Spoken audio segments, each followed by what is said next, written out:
बच्चों नमो नमः। नमः संस्कृताय। बच्चों आज हम लोग वर्ग 7 के पुस्तक रुचिरा के प्रथम पाठ का अध्ययन करेंगे। रुचिरा का अर्थ होता है आकर्षक, सुखद, शानदार। प्रथम पाठ सुभाषितानी के जो श्लोक हैं इनकी रचना छंदों में की गई है। अब आप पूछेंगे कि छंद क्या होता है, तो हम बता रहे हैं कि छंद को काव्य की ऐसी रचना कहा जाता है जिसमें वर्णों, मात्राओं, यति या विराम और गति के नियमों का पालन होता है। इन नियमों के अनुसार ही पद को सजाने से काव्य में लय, मधुरता और आह्लाद उत्पन्न होता है। प्रथम पाठ। प्रथम का अर्थ होता है पहला और पाठ का अर्थ होता है अध्याय। अतः पहला अध्याय। सुभाषित। सुभाषित सु का अर्थ होता है अच्छा, सुंदर और भाषित का अर्थ होता है वचन, कथन। सुभाषितानी प्रथम पाठ में जो श्लोक है वह उसको मंत्र कहा गया है। इनके माध्यम से सोच और उदात्त विचारों को उभारने वाले मंत्रों का संग्रह किया गया। अब हम लोग सुभाषितानी प्रथम पाठ के प्रथम श्लोक का अध्ययन करेंगे। प्रथम पाठ कह रहा है पृथव्याम त्रीणि रत्नानि जलमन सुभाषितम मूढ़ै पाषाण खंडेषु रत्न संज्ञा विद्यते। पृथव्याम। पृथव्याम पृथ्वी शब्द में सप्तमी विभक्ति लगी है। सप्तमी विभक्ति का चिन्ह में पर होता है। सप्तमी विभक्ति एक वचन है। जैसे नदी शब्द स्त्रीलिंग में एक वचन में नद्याम बनता है, उसी प्रकार पृथ्वी में सप्तमी विभक्ति लग करके पृथ्व्याम बना है, जिसका अर्थ होता है पृथ्वी पर या पृथ्वी में। अगला जो पद है वह त्रीणि। त्रीणि का अर्थ होता है तीन। इसके भी अलग अलग रूप होते हैं। पुल्लिंग में तीन को त्रय, स्त्रीलिंग में त्रिश और नपुंसक में त्रीणि कहा जाता है। रत्नानी जो शब्द है वह नपुंसक लिंग है, इसी कारण त्रीणि का प्रयोग हुआ है। और रत्नानी रत्न शब्द नपुंसक लिंग है, प्रथमा विभक्ति बहुवचन है। रत्नानी पद के लिए त्रीणि का प्रयोग हुआ है, यानी कि तीन रत्न। जलमन्नम जल प्लस अन्नम शुभ प्लस भाषितम। द्वितीय विभक्ति एक वचन है, अर्थ हुआ अच्छे वचन को। अगला जो पद है मूढ़ई। मूढ़ई मूढ़ में तृतीय विभक्ति लगा करके मूढ़ई पद बना है। तृतीय विभक्ति का चिन्ह होता है शेख के द्वारा। तृतीय विभक्ति का बहुवचन है, जिसका अर्थ होता है मूर्खों के द्वारा। पाषाण खंडेषु। पाषाण खंडेषु पाषाण खंड में विभक्ति चिन्ह एसु लगा है, जो कि सप्तमी विभक्ति बहुवचन में लगता है, जिसका अर्थ होता है पाषाण का अर्थ होता है पत्थर और खंड का अर्थ होता है टुकड़ा। येसु विभक्ति चिन्ह लग करके पाषाण खंडेषु बना है, जिसका अर्थ होता है पत्थरों के टुकड़ों में।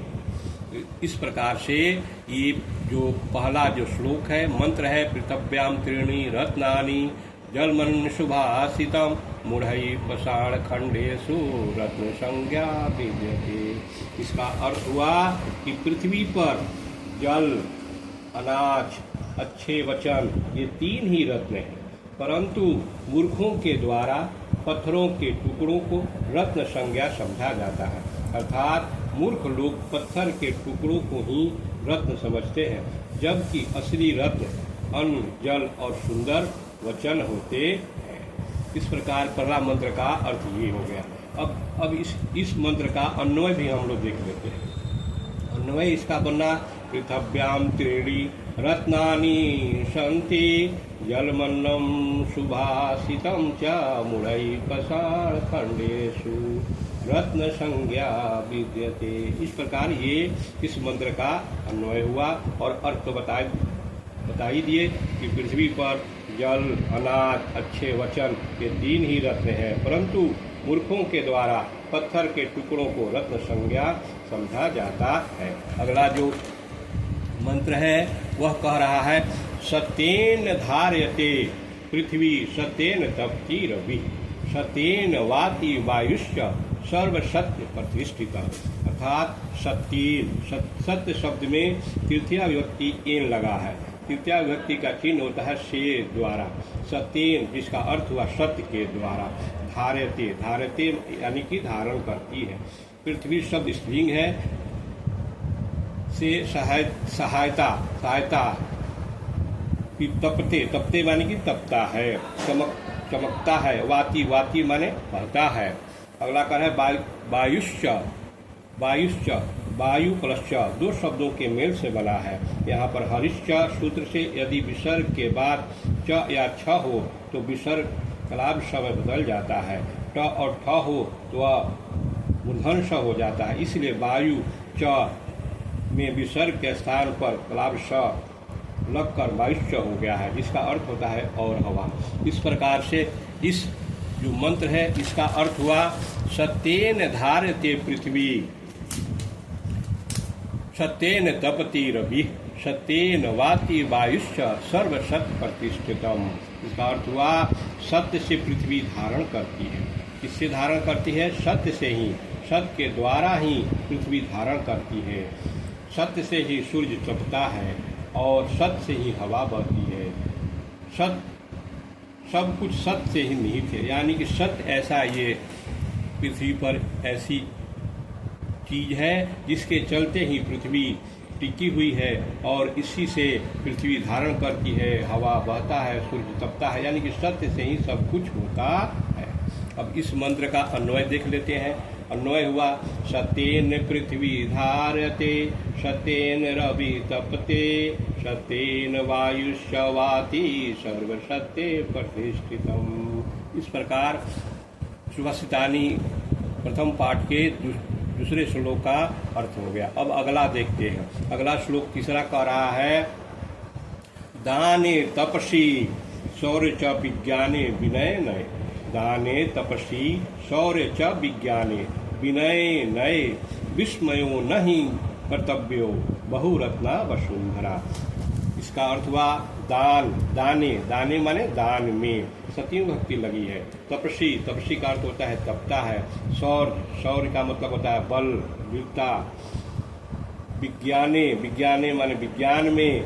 विनय, विनय, विनय माने विनम्रता में। नय, नय माने नीति में। विस्मयो आश्चर्य, आश्चर्य, आश्चर्य। विस्मयों का अर्थ होता है आश्चर्य। न माने नहीं, ही माने निश्चित रूप से। कर्तव्यो, कर्तव्यों का अर्थ हुआ करना चाहिए। बहुरत्ना, बहुत से रत्न। वसुंधरा माने पृथ्वी।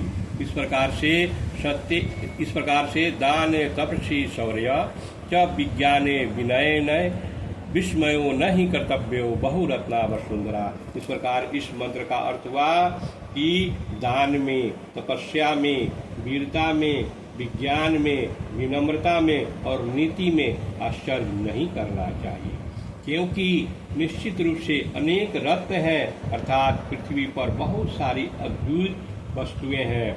इसलिए दान, तपस्या आदि कुछ ही वस्तुओं पर आश्चर्य करना उचित नहीं है। इस पृथ्वी पर अनेक ऐसे रत्न हैं जो पाए जाते हैं, उनमें आश्चर्य नहीं करना चाहिए। इस प्रकार से तीसरे मंत्र का अर्थ हो गया। अब इसका अन्वय देख लेते हैं। अन्वय क्या कह रहा है कि दाने तपसी शौर्य विज्ञाने विनय नय च विस्मयो न ही कर्तव्यो यतो ही वसुंधरा बहुरत्ना अस्ति। अब अगला जो श्लोक है चौथा, वो कह रहा है कि सदारेव सदारेव सहासित सद्य कुर्वीत संगतिम सद्य विवादम मैत्री च न साधि किंचिदाचरे। यानी कि सद्यरेव, सद्यरेव सज्जनों से ही सहासित, सहासित माने साथ बैठना चाहिए। सद्दी, सद्दी माने सद्दी का अर्थ होता है सज्जन। कुर्वीत, कुर्वीत का अर्थ होता है करना चाहिए। संगतिम, संगतिम माने साथ, मित्रता। साथ सधी विवादम, सधी विवादम, सधी विवाद को मतलब होता है यहाँ विवाद लड़ाई झगड़ा नहीं। विवाद माने तर्क वितर्क, बातचीत, अच्छे बात। मैत्री माने दोस्ती। दोस्ती च माने और नाशति दुर्जनों के किंचिदाचरित कुछ भी व्यवहार नहीं करना चाहिए। इस प्रकार से ये मंत्र जो है सद्धिरेव सहास्ति सद्धि कुर्वे संगतिम सदी विवादम मैत्रीम च नाशाधि किंचिदाचरेत्। इसका अर्थ हुआ सज्जनों के साथ ही बैठना चाहिए, सज्जनों के साथ ही संगति करनी चाहिए, सज्जनों के साथ ही तर्क वितर्क और मित्रता करनी चाहिए, दुर्जनों के साथ कुछ भी व्यवहार नहीं करना चाहिए। इस मंत्र का यही अर्थ हुआ। अब इसका अन्वय देख लेते हैं। अन्वय सद्धिरेव सहासेत् सद्धि संगति कुर्वेत् सदाभि विवादम मैत्री च कर्तव्यम नासाधि किंचिदाचरेत्। ये 4 मंत्र समाप्त हो गए। अगला जो मंत्र है धन्य धान प्रयोगेषु विद्याया संग्रहेषु आहारे व्यवहारे च त्यक्त लजः च सुखी भवेत्। धन्य धान प्रयोगेषु विद्याया संग्रहेषु च आहारे व्यवहारे च त्यक्त लज सुखी भवेत्। यानी कि इसका अर्थ हुआ धन धान प्रयोगेषु, यानी कि धन धान के प्रयोग में विद्या के संग्रहेषु संग्रहण करने में च माने और आहार माने भोजन में, व्यवहार में च और त्यक्त लज कभी संकोच न करने, संकोच नहीं करना। त्यक्त लज सुखी भवेत्, सुखी माने सुखी भवेत् माने होता है। इस प्रकार से धन्य धान प्रयोगेषु विद्याया संग्रहेषु च आहारे व्यवहारे च त्यक्त लज सुखी भवेत्। इस मंत्र का अर्थ हुआ कि धन्य धान के प्रयोग में, विद्या के ग्रहण करने में, भोजन में, व्यवहार में जो व्यक्ति संकोच नहीं करता है वह सुखी रहता है। अगला जो मंत्र है और सुभाषितानी प्रथम पाठ का ये अंतिम मंत्र है। ये कह रहा है कि क्षमावशीकृति लोके क्षमया किन्न साध्यते शांति खड्गा करे यस्य किं करिष्यति दुर्जन। क्षमावशीकृति लोके क्षमया किं न साध्यते शांति खड्गा करे यस्य किं करिष्यति दुर्जन। क्षमावशीकृति लोके, संसार में क्षमा यानी कि सबसे बड़ा वशीकरण है। क्षमया माने क्षमा से, किम माने क्या, न माने नहीं, साध्यते माने साधा जा सकता है। शांति खड्ग, शांति रूपी तलवार, शांति माने शांति, खड्ग माने तलवार, करे माने हाथ में, यशस्य जिसके, किम क्या, करिष्यति करेगा, दुर्जन दुष्ट व्यक्ति। इस प्रकार से क्षमावशीकृति लोके क्षमया किम न साध्यते शांति खड्गा करे यस्य किम करिष्यति दुर्जन। इस श्लोक का, इस मंत्र का अर्थ हुआ इस संसार में क्षमा करना सबसे बड़ा वशीकरण है। समाज में क्या नहीं साधा जा सकता। जिस व्यक्ति के हाथ में शांति रूपी तलवार है, दुष्ट व्यक्ति उसका क्या करेगा। अर्थात क्षमा से हर कार्य संभव है और जो व्यक्ति शांत रहता है उसका कोई कुछ नहीं बिगाड़ सकता है। इस प्रकार से प्रथम पाठ सुभाषितानी के 6 मंत्र का अर्थ समाप्त हो गया। अब इसका अन्वय देख लेते हैं। क्षमावशीकृति लोके क्षमया किम न साध्यते यस्य करे शांतिर खड्गा अस्ति दुर्जन तस्य किम करिष्यति, अर्थात किम अपि न। इस प्रकार से वर्ग 7 के प्रथम पाठ सुभाषितानी के 6 मंत्र का अर्थ अन्वय के साथ समाप्त हुआ। अगर यह मेरा प्रयास अच्छा लगा हो तो आप मेरे चैनल को लाइक सब्सक्राइब करें। धन्यवाद।